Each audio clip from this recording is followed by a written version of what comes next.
Hi there, hello, and welcome back to the Pitch Grid, where we cover NFL action and news as well as all the EFL Championship action. Thanks so much for coming back and tuning in. We've got a lot to cover, including stuff about NFL action such as Alan Lazard taking a pay cut with the Jets, Matt Gay, one of the more expensive kickers in a free agent signing for a couple of years, he got cut. Meanwhile, Trevor Lawrence is on a pitch count, but the Jags are optimistic about keeping him as the starter. And then we go to the EFL, where all the playoff action is happening, including the tight playoff race, the heating up promotion race, and a relegation battle that seems to not be any closer to being decided. So without further ado, let's get right into it. Let's head grid side as we look at the NFL's free agent happenings as Aaron Rodgers, he left the Jets this year after both sides decided to part ways. Rodgers still kind of trying to figure out where he's going to sign, and then Devontae Adams also leaving to go be with the Rams. So that's a huge boost for the Rams wide receiver core to go with Cooper Kupp and Puka Nacua. The Jets were thinking they might lose Alan Lazard as well, especially because he had an $11.2 million base salary, and apparently today they restructured that contract, and that is down to a $2.25 million base salary. So that is huge considering the Jets have a very depleted receiver core. Garrett Wilson, I think right now is the number one starter for the Jets. And I think Lazard is the second best receiver in that group. The Jets are trying to build a receiving core around Justin Fields, who they acquired in free agency. So this is going to be interesting for sure. Lazard, he had a good start with Rodgers in 2024, but he missed 5 games due to a sternum injury and lost his job after that because the Jets acquired Devontae Adams. He finished with 37 receptions for 530 yards and 6 touchdowns in the 2024 regular season. He also had a team high 7 drops. So that's going to be very interesting because this Jets team is not going to be really, I don't think, any good. Fields might be decent. The defense is okay, but the talent around Fields is lacking severely. I mean, Garrett Wilson's okay. I don't think he's ready to break out as a true number one. I think we saw how that's worked out before.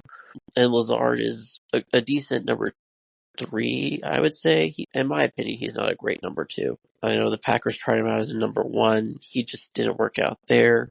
This just feels like a very Jets move, just to try to keep some semblance of a receiving core in and around Justin Fields. Let's head on next to the kicker that got a huge contract right after he won the Super Bowl. Matt Gay, a very reliable kicker, very good. He got a $22.5 million deal, 4 years, with the Colts. They lured him away from the Rams after he won the Super Bowl against the Bengals. He became, at the time, most lucrative contract for a free agent kicker ever. Then Gay went out and converted 82.1% of his field goals, 64 of 78, which is really good. I mean, it's not like the best, one of the best in the league, but it's still pretty good. Although he was also 50% on 50-yard attempts, 11 of 22 in his time with the Colts. Before his time with the Colts, he was 17 of 23 from 50, which is 74%, including 12 of 15 in 3 years with the Rams. One of the reasons the Colts, I think, have cut him is because he has battled a lot of injuries, including a hernia from last preseason, which required surgery. He did come back in week 2. However, the Colts seem to have found their replacement, Spencer Schrader, who was a former Chief at one point. So even though the Colts expressed their belief in Matt Gay, Colts, I think, are looking at keeping Schrader. He was 5 of 5 on field goal attempts during his rookie season in 2024, which was with 3 different teams, by the way, including Indy. One of those also was the Chiefs. The Colts just trying to find some semblance of kicking consistency. Haven't had it since Adam Vinatieri, who spent 14 years with the franchise, and now they're just trying to find anyone to just fill that hole in the special teams room. Gay was a 5th round pick in Tampa to start his career. There's now a good kicker on the free agent market. It will be interesting to see where Gay ends up because I still think he's a pretty decent kicker. If he isn't terribly injured, he could still be a very good team player. If anyone needs a kicker, he would be a good way to look. Though I don't think they're going to pay as much as the Colts paid for him. to get him out of LA. Trevor Lawrence has been under a lot of fire lately, considering how he played the last couple of seasons. The Jaguars have Liam Cohen as their head coach now, and with Lawrence recovering from AC joint surgery in his left shoulder, it looks like he will fully be cleared by training camp. Liam Cohen said there isn't yet a set plan for how much Lawrence will be throwing, but that Lawrence will be monitored by the Vice President of Player Health and Performance, Jeff Ferguson, and Will Wincombe. I think that's how you pronounce it. Well, that's his personal strength coach. Wincombe is, apparently. Cohen says, as we lead in, we're optimistic that we'll get there in terms of where we need to go. He'll be on a pitch count for those things. In terms of where he has to get to, because he has little touch points where it needs to reach before he can obviously get out onto the grass and do it full speed. Everything moving forward.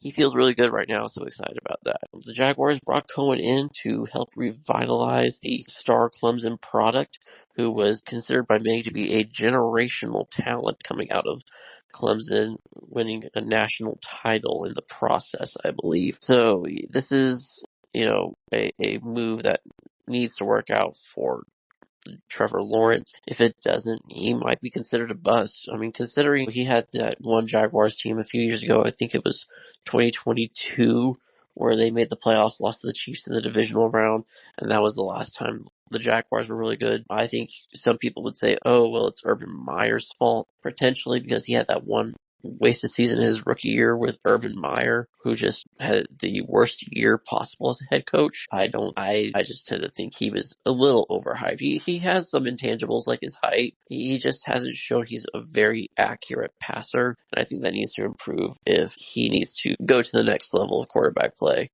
And I think that's why they brought Liam Cohen in to help upgrade that. I do really quick want to touch on the draft real quick because that's in a couple of weeks. There's a lot of talk about Shadir Sanders, Travis Hunter, where they'll go. It sounds like the Titans are looking and eyeing up Cam Ward, which is really interesting considering the Titans they're looking at a quarterback, obviously. They drafted Will Levis a couple of years ago.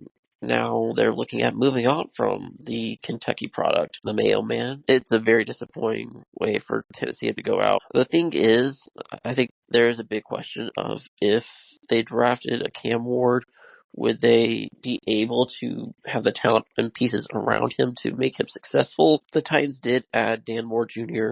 and Kevin Zeitler, so that is huge in terms of getting some offensive help for whoever is the quarterback of the future there in Nashville. They did also sign Van Jefferson to replace Nick Westbrook-Akine. Calvin Ridley is also there, but otherwise, outside of that, it's a very unproven group for the Titans in terms of receivers. They do have Tony Pollard in the backfield as well. That could be a very fascinating number one overall pick. I think the Titans are still open to trading out of it, but I think they will be looking also to add a wideout later on in the draft as well. They are lacking a third-round pick due to their acquisition of L'Jarius Sneed for the Chiefs last offseason as well, and they need another wide receiver, so there's a lot of speculation they'll go for Emeka Egbuka from Ohio State or Luther Burden from Missouri. So we'll have to see. It's a very interesting time in Nashville. They brought the offensive coordinator for the Bengals to coach them, and last year they weren't great. A lot of that had to do with how the offense struggled. The defense wasn't a huge problem for Tennessee, though at times it was. I would say that upgrading the quarterback position is definitely an essential thing to do for the Titans if they want to compete. The Browns, I think, they might be looking at drafting a quarterback. There are some rumors about that, but I kind of doubt it. I think they'll probably go more, maybe receiver, maybe not. They might try to trade out of it. Andrew Berry, the GM for the Browns, said he's pretty open to anything that can be taken advantage of. He's been open to the idea. The Browns don't have a clear one specific need they could address. I think they're still trying to fill this hole with Deshaun Watson, who is coming back from Achilles, and that's just, you don't know.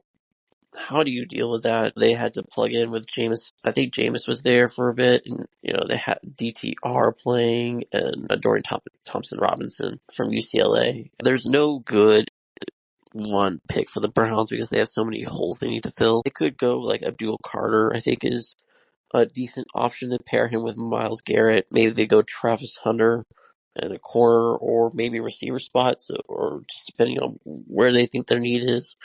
Kevin Stefanski's on thin ice, though, I think. This year might have to be the year he does something to improve that franchise, or they could be toast. And then I think the Giants, they probably will go Shadir Sanders. They do need a quarterback, and if the Titans were to say take Cam Ward, I think Shadir is the prospect that most people think would go top 3. I personally don't know what to think of Sanders. He's so up and down to me. He has a lot of good things to his game, but he also, I think, has some things that he would need to polish in order to be a franchise quarterback. I would say draft Will Howard. Myself, I think he's the quarterback of this draft class, but that is just me. I think the consensus around the league is the Giants are going to go with either Shadir Sanders or Jackson Dart from Ole Miss. I mean, it makes sense because they're two of the top quarterback prospects. They are considered to be the favorites to be a top 10 pick for quarterback needy teams, and the Giants are certainly in that quarterback needy category.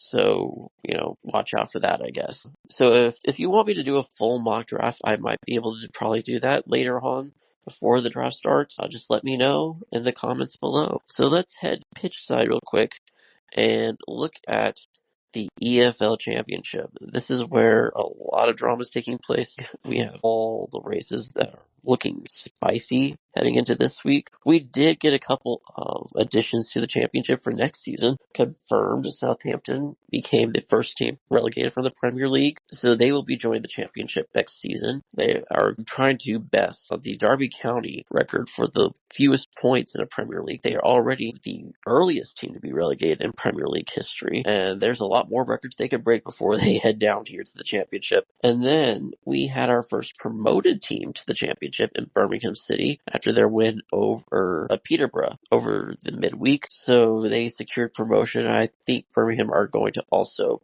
procure the title sooner rather than later, probably this weekend, if results go their way. I think they're 2 points from securing the title. They are also on track to get a EFL record points and also the League One record points. Reading had the most points in EFL history at 109, and Wolverhampton Wanderers had the most League One points at 106. This would be a all-time season for Birmingham City if they were able to do both. Birmingham City also announced today that they are going to be in a documentary series following in the footsteps of Wrexham and Sunderland, who both have had series on them. I'm looking forward to it. It's going to come out this summer. It's going to be about the last season. I would not be shocked if this went multiple seasons. I think that would be a really cool thing considering where Birmingham were last season. I think this is going to be another team that could just be absolutely villainized for that kind of thing because they have American owners like Wrexham who have seemingly just tried to buy their way out of League One, and they have succeeded. And it looks like Wrexham are going to be joining them soon as well. There was a time Wycombe Wanderers might have been. It's not official Wrexham is promoted yet. I think they need a few more points for that, but Wrexham are very close to joining the championship, and they're very close, and Birmingham Wrexham could be a very fun rivalry considering the similarities they have with each other. And, it's going to get both a lot of hate considering, there's already a lot of vitriol for Wrexham, considering a lot of English people do not like how they've been able to just soar up the leagues so quickly. And that could be the same set for Birmingham at this point, too. So it'll be very interesting to follow the paths of both these clubs. And them joining the championship would be a lot of fun. Make the championship a very fascinating season, especially considering right now I think the relegation battle is almost decided in the Premier League, so we're almost going to certainly have Ipswich Town and Leicester City come back. It's just a matter of who's going to be coming up to the Premier League and who's going to go down to League One. I think Plymouth is almost as certain to go down at this point. So Luton Town, Derby County, Cardiff City, there's a lot of candidates to go down, and that's the fun of the championship. And we're going to have a lot more of that decided this week with 5 to play as we head into the weekend games. Our first one is Burnley hosting Norwich City, and Burnley come into this game with a somewhat underwhelming 0-0 draw with Derby County, who is fighting with relegation. Burnley, they dropped points, and Leeds United took advantage of that with their 1-0 win over Middlesbrough, and as a result, Burnley go from first to second in a matter of 3 days. They're still tied for points with Leeds United. Leeds United just has the superior, overwhelming goal difference. They have a +9 goal difference. Burnley just isn't going to match that just because they're not meant to score a ton of goals. And Leeds just love to score goals in bunches. Meanwhile, Norwich City, they had a 0-0 draw with Sunderland over midweek. And a lot of it feels like they needed more out of this game. It feels like they needed to get all 3 points in order to help feel like they were going to survive in the push for the playoffs. So they had them slightly better possession. They had more shots, more on target. They had corners. They had chances. They just couldn't do it against a stout defense in Sunderland, who looked more and more certain for the playoffs, more and more certain for a 4th place finish. So Norwich now come into Turf Moor trying to find any vestiges of hope left in this season. They are currently sitting in 11th. They are 9 points off the playoffs with 5 to play. So this is a must win if they have any hope. And that feels very slim at this point. Dropping points, I think that just ends the season for them. And it's against a Burnley team that's so stingy that you just don't feel like Norwich are going to get much out of this, if anything. I mean, Josh Sargent is a man on fire. I did call on Tuesday on the midweek preview show that they were going to give Sunderland a game, and Norwich certainly did. I don't think they can as much give Burnley a game. And I mean, Burnley are just too stingy. They're too good, the Dark Arts. Norwich are a team that's much better at home than on the road. I see Burnley winning this 1-0, maybe a 2-1. But I would go more towards the 1-0 just because of how good they are defensively. And pretty much end Norwich's season and keep their automatic promotion hopes alive. Let's head into the weekend games. And we'll start with a pretty meh game to start off our day. Leeds hosting Preston North End. We just mentioned Leeds. They got the 1-0 win over Middlesbrough in the midweek. Wasn't their best game. They started off well. They got the goal from Dan James. From there, they kind of just They had some chances. They had a couple of goals disallowed that probably shouldn't have been disallowed on replay. But, that's the championship. That's refereeing sometimes is not always the best. On their day, they probably could have scored more in that first few minutes in the first half. However, Middlesbrough also were carving up Leeds United, and I don't think that's something a lot of people are talking about. I think people are very much not talking about the Middlesbrough performance enough, especially in the second half, but we'll get to that later. Leeds United they did what they needed to do. They got all 3 points and put their automatic promotion hopes back on course. Meanwhile, the North End had a 2-2 draw with Cardiff City over midweek, and that feels like the most Preston North End thing to do. I did call the draw as well on the preview show for midweek. This was a game that saw Cardiff get a last minute equalizer and really help secure the points to keep them within striking distance of safety. Meanwhile, Preston do get the point to stay on course for safety as well. They are now currently a 16th with 49 points. I think I said on the preview show that I think 50 is going to be where survival is officially called, and I do think they will get that probably eventually, but not in this game. Leeds United, I think, are just too good, especially at home at Ellen Road. Preston North End not as good on the road as they are at Deepdale, and I think Leeds United are probably going to get it. I'm going to say 2-0. I'm not very confident in that, but I do think Leeds will get all 3 points, put the pressure on Burnley, to keep winning. And then we head to Plymouth Argyle hosting Sheffield United. Plymouth, they have the great win over Norwich City on the weekend. They feel really good about themselves. And then they go into a road game at Swansea and get battered 3-0, including an incredible, superb long distance shot by Josh Key. Absolutely go look that up. I highly recommend it. One of the goals of the midweek, if not the season. I mean, he just belted that out of nowhere in the 35th minute, and that's when you knew Swansea had put the cap around this game, and that Plymouth were not coming back. And so that really, I think it almost condemns Plymouth to be fair, there's 5 to play. They are still 5 points from safety. Still 5 points. Their goal difference is just what's going to hurt them in the end, it looks like. They have a minus 39 goal difference, and Cardiff and Derby County do not have as bad a goal differential. Considering some of the higher up teams that could come down to that level, this looks like Plymouth is in deep trouble.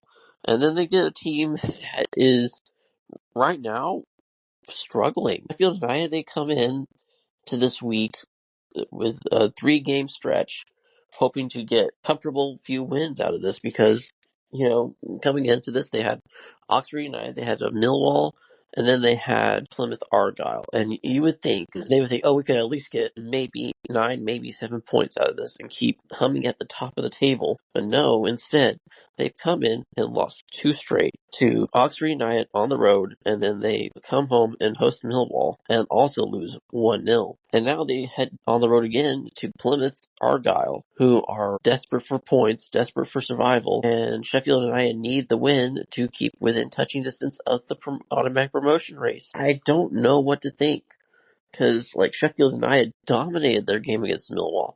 They had so many chances against Oxford United. They just couldn't score. I don't know what's up with them right now. They can't seem to score in these last couple of games, and that's not good. I mean, Chris Wilder has been very adamant, saying that, they need to create more chances. They need to be better. And he's right, but where's the end product going to come from? I mean, Tyrese Campbell doesn't seem to be able to find the net. Ryan Brewster, they have so much talent, and Gustavo Hammer and Raksaki. They're a team that's overflowing with talent, and that's too good for the championship. And yet here they are, crumbling away. And now they have Plymouth. If they lose this game to Plymouth, they could be absolutely destined for the playoffs. And that's not something we could have said maybe 2 weeks ago. And that's goes to show what the championship is like. Kudos to Sheffield United for making this entertaining more than it needs to be. But also, man, you have to think they're going to change it on the road. I mean, granted, Home Park is a place where Plymouth play better, and they have gotten most of their points. If I were to say a 1-1 draw, that sounds ludicrous, but it to me in my head right now, it doesn't. And I'd like to think that Sheffield United should be able to win this, keep pressure on Leeds and Burnley. I just don't have the faith that their strikers can score right now. And of course, watch Tyrese Campbell get a brace and look spectacular in this game. I think Plymouth could give them some problems. And if Ryan Hardy were to score a goal early for Plymouth, that place could be bouncing, and that could be problems for Sheffield United. And we might start talking about how it's a 2-horse race for promotion instead of 3. And that would be something else to think about. All right, let's head next to Cardiff City Stadium. Cardiff City will be taking on Stoke City. We just talked about earlier the 2-2 draw with Preston, where Cardiff got a 94th minute equalizer. And then we had Stoke City and a crucial 6-pointer relegation already this week, where they went ahead 1-0 in the 64th.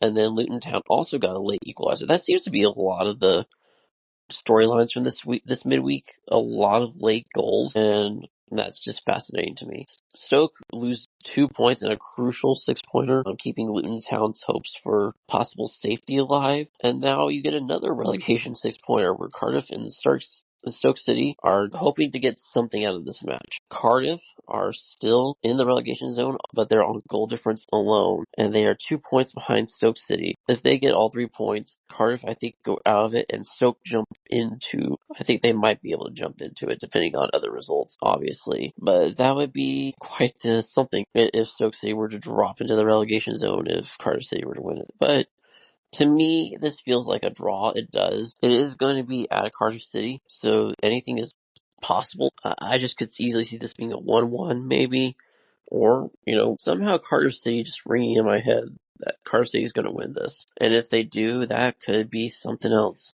in terms of the relegation race. Pull Stoke into it, pull Cardiff right out of it, and, do some wonders maybe for the spirits around Cardiff City, thinking they might get relegated, and then all of a sudden they're pulled right out of it. I mean, at least for the week. It's just a huge game for both clubs. Mark Robbins is just desperately just trying to keep this team above water in Stoke City, and they just feel inconsistent. Both teams do. I would not be shocked if this was a 1-1 again for Stoke City. And then we head to the next fixture, which is Luton Town hosting Blackburn. You couldn't ask for a better match, honestly, for Luton Town over if for them wanting to try to get out of the relegation zone. This is a perfect match for them against a team that hasn't won in 6 games, or hasn't gotten more than a point in 6 games. It's crazy to think about, but it's true. And Luton Town, meanwhile, they're not exactly playing awful ball. I mean, we talked about them getting the late equalizer. Blackburn, meanwhile, they also got a late draw with Sheffield Wednesday over the weekend. They were down 2-0, and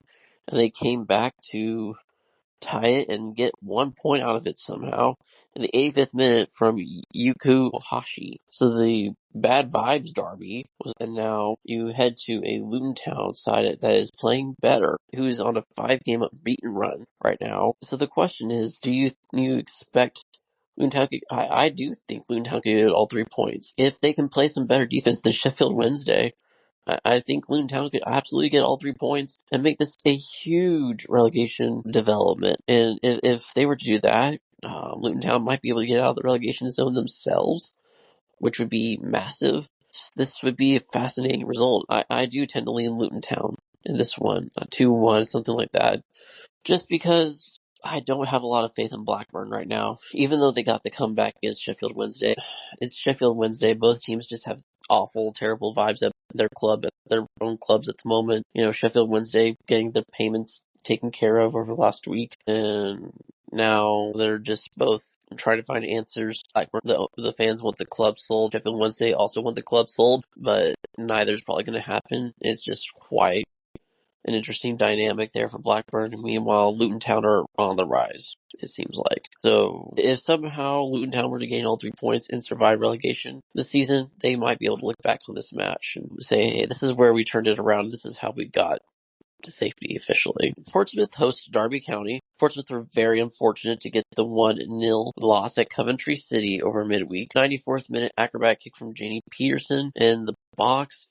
20 more seconds probably. Portsmouth have a valuable point. Instead, they are 2 points from the drop. And right now, if they were to be somehow caught by Derby County, Portsmouth to go down relegated into the relegation zone, it looks like, or close to it. Considering, we talked about, Luton Town getting results, Cardiff City maybe getting a result. It might not be, well, actually, if that was the case, Portsmouth would drop into the relegation zone, but it would be very close. Meanwhile, Derby County, they got the 0-0 draw with Burnley. It was a very weird game against Burnley, considering, Burnley dominated this for the majority of the game, even though Derby County had more shots. Burnley had more shots on target, 2 of them.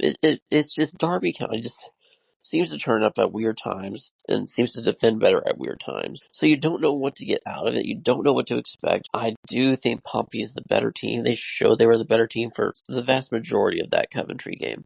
It looked like Pompey were the better side. It looked like Pompey had better chances. It was a very unfair result for Portsmouth, I think. And then Derby County, they got lucky to get a point, and it's keeping them right outside that relegation zone. So who knows what's going to happen? But it's such a close game to call. I wouldn't be shocked if this went 1-1. I would not be shocked if it went 1-1. And if that were the case, that keeps things chugging. 50 points for survival. Put Portsmouth with four games left after this weekend. You would need 4 points maybe to guarantee it. And I think a lot of us do want to see Pompey in the championship, especially with Southampton coming back down. It would be fun to have the Pompey-Southampton rivalry in the championship. I think this is going to be a huge relegation result. Whoever loses is going to be in deep, deep trouble. It's going to be another fascinating watch, as are most games in the championship. QPR hosts Bristol City. Bristol City got the late winner at Ashton Gate against West Brom over midweek to secure 3 points. That jumps them into 5th place with the win. Meanwhile, QPR, they won 3-1 against Oxford United in midweek, which is a huge result for QPR because that puts them also on the cusp of safety. They are at 49 points with 5 to play. I think people are starting to call Swansea safe. I don't think they're mathematically safe. No one's going to be mathematically safe at 50 points, I don't think. But I think that is kind of the threshold to say, okay, we can start considering them in a safer spot. And QPR are just looking to stay another year in the championship. Bristol City find for their playoff lives. If somehow QPR were to lose this, it might pull them right back into the relegation zone. Who knows with other results? But yeah, this would be... Bristol City aren't as good away from home as they are at home. I do think Bristol City should be the favorites in this one, but it's the championship. I would say 2-1 win maybe for Bristol City. again. Bristol City is just a better team, and that could all change instantly, I know, but it's going to be such a fascinating game in the playoff chase, in the relegation battle. If QPR were to somehow pull out all 3 points at Loftus Road, that would be huge for them. I think you would almost say they are confirmed for championship as well next season. So huge game for both sides. Bristol City would obviously like all 3 points. Of course, other playoff fighting teams would love to see them drop points because they've been such a hot team as of late. But I think Bristol City should win this. I'm going to say 1-0 probably, or 2-1 actually. 2-1, maybe 3-1. I feel better with 2-1 Bristol City. Sheffield Wednesday host Oxford United. Oxford, like we just talked about, lost to QPR 3-1 in rather convincing fashion. Sheffield Wednesday they got drawn, as we talked about earlier in the episode. They had a 2-goal lead on Blackburn Rovers, and Blackburn came back and made it a 2-2 game to end it. And in the disappointing club derby, Sheffield Wednesday got 1 point out of it. Now they are probably safe. They are 10th, I believe. 10th or 11th. They're 13th. They are 13th, tied on points with Blackburn Rovers, just have a very poor goal differential. I think they're safe. Sheffield Wednesday are. So they really don't have much to play for. They're 7 points. No, they're 9. They are 9 points off of the playoffs. That's going to be hard to catch up with in 5 games. You'd have to be almost perfect. This is a game where Sheffield Wednesday could take advantage of something and get all 3 points. I just don't know what to expect. It is on the road, so that's another huge factor. Wednesday do tend to play slightly better at home. I'll go 1-0 Wednesday. I don't feel confident. I would not be shocked if this was a 0-0 draw. Sunderland hosts Swansea. We talked about how Sunderland, despite having some aspects of the game that were good against Norwich City, they still drew. Norwich City had a lot of the stats go in their favor as well. So it wasn't Sunderland's best game by any means, but they still got a point, still doing what they need to do to be a consistent playoff team. Meanwhile, Swansea got the thumping in on Plymouth over midweek 3-0 and just looked good for that first half, and then after that packed it in, and that's all you really need to do is Swansea City. So good result for Swansea. I think they could give Sunderland some problems. Swansea are such a weird team because they can play up to their competition so much. I would not be shocked if this was like a 1-1 draw, but also I could also see like a 2-1 win for Sunderland, because Sunderland are a much better team than Swansea. Let's not get it twisted. But yeah, this would be huge. This feels like the more meh game of the week, just because there's not a lot riding on it, because both teams feel settled into the places they are right now. So yeah, I don't.